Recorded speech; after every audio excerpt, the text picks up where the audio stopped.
اور دنیا میں اس وقت جتنے بھی مقبوضہ علاقے ہیں ان میں سر فہرست 2 ایسے ہیں جن کی وجہ سے کسی بھی وقت بڑی جنگ ہو سکتی ہے. پہلا فلسطین اور دوسرا کشمیر. دیکھیے سب سے پہلے جب تک میرا اپنا بھائی میرے حق میں کھڑا نہیں ہوگا، باہر کا شخص کوئی ہمارے حق میں کھڑا نہیں ہوگا. مجھے یاد ہے OIC کی تو بنیاد ہی اس وقت رکھی گئی تھی نا جب اسرائیل نے مسجد اقصیٰ کو آگ لگا دی تھی. جس تنظیم کو بنانے کی وجہ ہی صرف قبلہ اول تھا، آج وہ مذمت. راکٹ حملوں میں اسلامی یونیورسٹی کی ایک عمارت مکمل طور پر تباہ ہو گئی اور خوش قسمتی سے حملے کے وقت طلباء اور عملہ جو یونیورسٹی میں موجود نہیں تھا. اور دنیا میں اس وقت جتنے بھی مقبوضہ علاقے ہیں ان میں سر فہرست 2 ایسے ہیں جن کی وجہ سے کسی بھی وقت بڑی جنگ ہو سکتی ہے.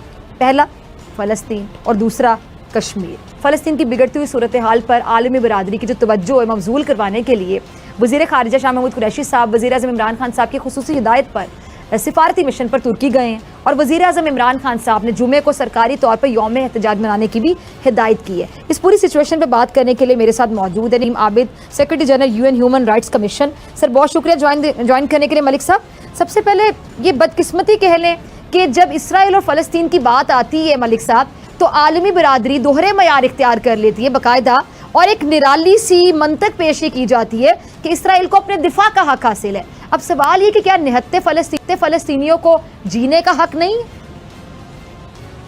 السلام علیکم جی، آپ کو اور آپ کی بیہائنڈ کیمرہ ٹیم کو اور آپ کے تمام آڈینس کو السلام علیکم پیش کرتا ہوں. Good to be on your show. دیکھیے 2 باتیں میں عرض کروں گا اگر آپ مجھے اجازت دیں. پہلی بات تو یہ ایز اے سوورن کنٹری میں اس چیز کا حمایت کرتا ہوں کہ یس، اسرائیل کو اپنی حفاظت کرنے کا، ڈیفینڈ کرنے کا حق حاصل ہے، لیکن ڈیفینیشن کیا ہے؟ سب سے امپورٹنٹ چیز یہ ہے کہ ڈیفینس میں اور وائلنٹ اوفینس میں بہت فرق ہے. بدقسمتی صرف یہ ہے ڈاکٹر فضا کہ جو دنیا کا سب سے بڑا قانون، دنیا کی سب سے بڑی جو ہستی جو دنیا میں امن کی راہ میں سب سے بڑی ہے وہ اپنی آرگنائزیشن یونائٹڈ نیشنز ہے. اور بدقسمتی یہ ہے کہ اس میں سے بھی سب سے بڑی جو رکاوٹ ہے وہ سیکیورٹی کونسل کے آپریشنل سسٹمز ہیں. دیکھیے سب سے امپورٹنٹ چیز جس میں جو سیکیورٹی کونسل کے آپریشنل سسٹم میں جس کے لیے ہم فائٹ کر رہے ہیں تبدیلی کے لیے، وہ ویٹو کا قانون ہے. دیکھیے 6 بلین لوگ ان کے نمائندے ایک طرف ہوتے ہیں اور ایک امریکہ یا رشیا یا فرانس کسی بھی ایک ملک کا نمائندہ اٹھ کے اس کو قرارداد کو یا اس کنورسیشن کو ویٹو کر دیتا ہے. سو دنیا میں سب سے بڑی رکاوٹ امن کے لیے یہ سیکیورٹی کونسل اور اس کے آپریشنل سسٹم ہیں. ابھی دیکھ لیجئے کویت کی قرارداد کتنی خوبصورت قرارداد تھی، انہوں نے کتنا اوپنلی کسی کے ساتھ نہیں دیا لیکن امن کی بات کی، انہوں نے سویلینز کی، بچوں کی، عورتوں کی جان بچانے کی بات کی، انہوں نے ایک لانگ ٹرم سسٹینیبل پیس کی بات کی، لیکن اس کو ویٹو کر دیا. دوسری طرف اب دیکھیے 15 میں سے 10 ووٹ ان کے حق میں تھے لیکن وہ اس کو ویٹو کر دیا گیا. امریکہ کی اپنی قرارداد کو صرف 1 ووٹ ملا جو کہ ان کا اپنا ووٹ تھا. واٹ اے شیم. لیکن یہ سارے سلسلے اس وقت تک درست نہیں ہوں گے جب تک دنیا کے 197-98 ممالک ایک ہو کے آواز بلند نہیں کریں گے کہ ہمیں یہ ویٹو کا قانون نہیں چاہیے. یا اگر ویٹو کا قانون ہو بھی تو اس میں بھی اگر ہاف آف دی ووٹس اگر کسی ریزولوشن کے حق میں آ جاتے ہیں تو وہ ویٹو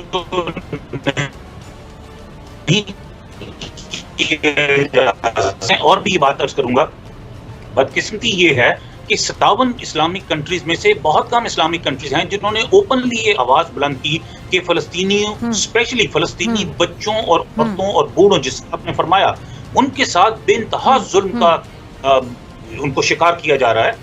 پہلے we have to get over house in order. پہلے ابھی تک دیکھیے 8 دن ہو گئے ہیں، کیوں ابھی تک اسلامک کونسل کا اجلاس نہیں ہوا؟ OIC کا اجلاس کیوں نہیں بلایا گیا؟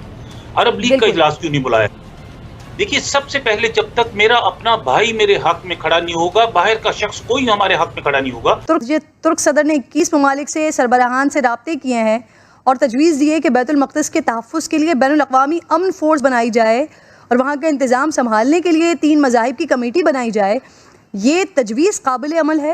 گزارش یہ ہے کہ تجاویز تو بہت ساری ہیں لیکن اگر کوئی تجویز اس طرح سے ہے جس طرح بھی آپ نے بتایا اور ترک صدر کے پاس ہے تو وہ انہیں اسلامی تعاون تنظیم میں لانی چاہیے جو مسلمانوں کی ایک متفقہ تنظیم ہے اور اس کے اندر اس پر بات ہونی چاہیے کیونکہ اگر آپ اس طرح کسی کی بھی تجویز کے اوپر میں نہیں سمجھتا کہ کوئی اتفاق رائے ہو سکتا ہے، کوئی مسلمان ممالک کا کنسنسس پیدا ہو سکتا ہے۔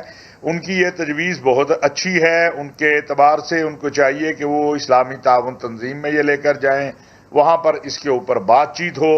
اور اصل مسئلہ جو ہے وہ مسئلہ ہے کہ یہ فلسطین اور کشمیر امت مسلمہ کے دو زخم ہیں جو مسلسل جن سے خون بہہ رہا ہے، ان کا خون بہنا بند ہو، یہ معاملہ حل ہو، الاقصی کا تحفظ ہو، القدس کا تحفظ ہو، فلسطینیوں کا تحفظ ہو، اس کے لیے ہر کوئی اپنے اپنے طور پر کوشش کر رہا ہے۔ لیکن یہ ساری کوششیں اس وقت کامیاب ہوں گی جب امت مسلمہ متحد ہو کے کوئی فیصلہ کرے گی۔ اب بدقسمتی ہے کہ اسلامی ممالک کی جو صورتحال ہے وہ یہ ہے کہ ہر ملک اپنے اپنے مسائل کا شکار ہے، داخلی انتشار ہے، بیرونی مداخلتیں ہیں، پھر فرقہ وارانہ مسائل ہیں۔ تو ایک فورم جو اس وقت ہمارے علامہ صاحب پاس ہے کون سے ریجنز ہیں، وہ کون سے ایسے ممالک ہیں ہیں؟ علامہ صاحب؟ کیونکہ پاکستان اور ترکی کی جانب سے تو کھل کر اسرائیل کے خلاف بات کی جا رہی ہے، لیکن کیوں امہ خاموش ہے؟ کن کے کیا مفادات ہیں؟ نہیں دیکھیے، بات چیت تو اسلامی تعاون تنظیم کی طرف سے بھی ہمارے سامنے آ گئی، بات چیت تو سعودی عرب بھی کر رہا ہے، بات چیت تو ان ملکوں نے بھی کی ہے، مذمت تو ان ملکوں نے بھی کیا جنہوں نے اسرائیل کو تسلیم کیا ہے۔ مسئلہ یہ ہے کہ اس سے اگلا سٹیپ جو ہے کہ عملی طور پر ایسے اقدامات کیے جائیں جن کی طرف پاکستان کہہ رہا ہے، وزیر اعظم عمران خان صاحب مسلسل جن کی طرف توجہ دلا رہے ہیں، وہ یہ ہے کہ ہم سارے متحد ہو کے ایک نقطے پہ جمع ہوں اور اس نقطے پہ عملی اقدام اٹھایا جائے۔ کوئی بھی بدقسمتی سے کوئی ملک بھی ایسا اس پوزیشن میں اس وقت نہیں ہے مسلم امہ کا کہ جو اکیلا کھڑے ہو کے ان مسائل کے حل کی طرف آگے بڑھے۔ پاکستان جو ہے ہمارے ساتھ فلسطین کی کوئی سرحد نہیں ہے، ہمارے ساتھ کوئی بارڈر نہیں لگتا ہے۔ اب ہم نے جو اسلامی ملک جن کے بارڈر فلسطین کے ساتھ لگتے ہیں ان ممالک کی جب تک رضامندی نہ ہو آپ وہاں پر ایک پیناڈول کی گولی نہیں بھیج سکتے ہیں۔ یہ مسائل ہیں، ان مسائل کا حل جو ہے اس کی طرف پاکستان جو ہے وہ نشاندہی کر رہا ہے اور پاکستان کہہ رہا ہے کہ علامہ صاحب مسئلہ کیا رہا ہے؟ کیا مصر، اردن جو آس پاس کے علاقے ہیں جن کی بارڈر لگتے ہیں غزہ سے، فلسطین سے، کیا وہ نہیں مان رہے ہیں؟ نہیں، یہ دیکھیں یہ ایک آسان بات نہیں ہے۔ میں آپ کو عرض کر دوں کہ یہ حقیقت کی دنیا میں ہمیں بات کرنی چاہیے کہ ایک ممکن ہے امن فورس جو ہے وہ بھی کب ممکن ہوگی جب یو این او کی سلامتی کونسل اس کی اجازت دے گی، اس کے بغیر وہ بھی ممکن نہیں ہے۔